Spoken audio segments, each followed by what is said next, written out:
friends, I am here with my channel Solving Questions with Gauri Ma'am.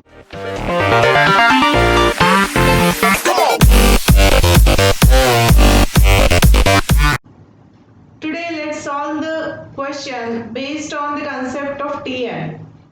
The question will be useful for IIT JAM aspirants.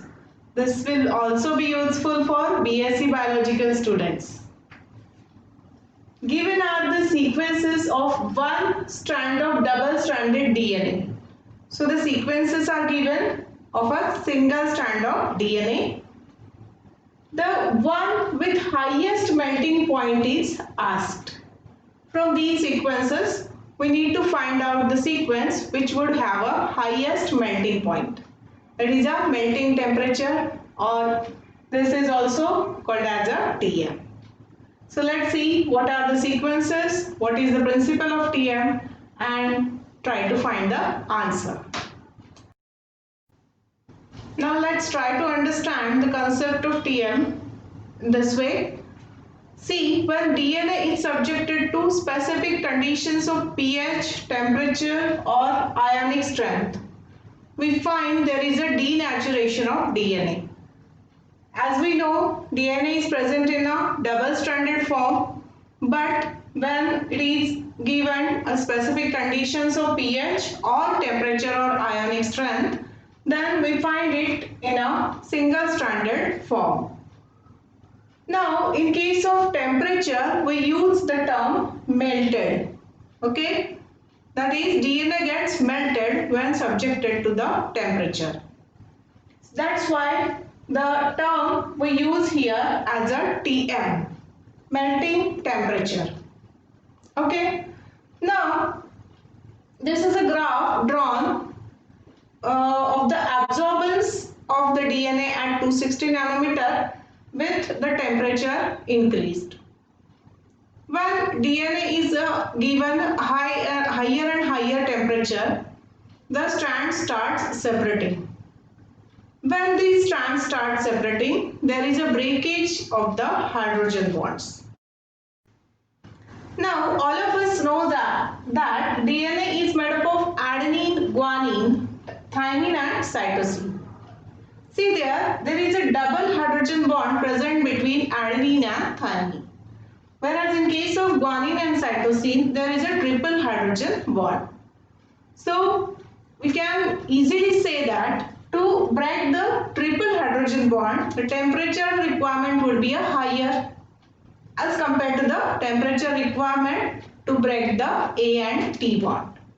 Okay, that's why when DNA is having a high content of GC, then the melting temperature of that DNA would be a higher.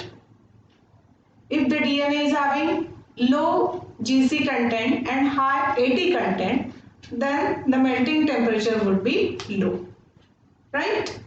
So here if we see, here the temperature is getting increased and this is the absorbance at 260 nanometer.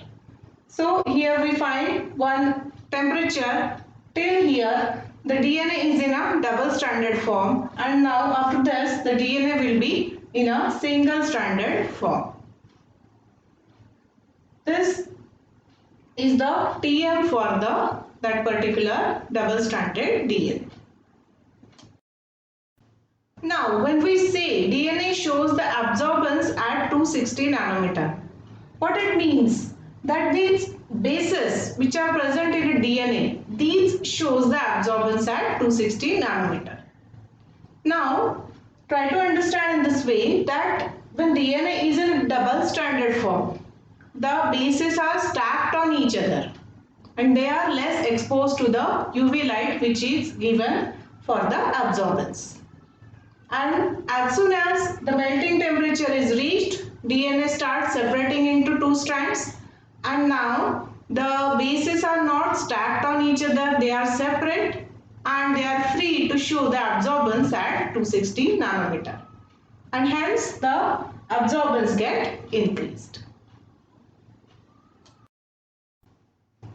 Okay, so with this information, if we look at the options given in a question, we find that in option A, there is a GC content, the number of G and C are 8. Whereas in case of B, option B, the GC content is 7.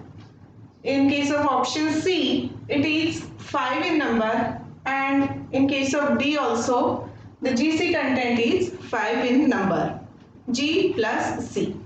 So here the highest GC content we find in option A, and hence the answer for this question will be a highest GC content will give you highest melting point. So the option A is the correct answer for this question. I think you like my videos.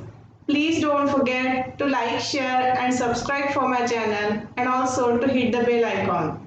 Thanks for watching.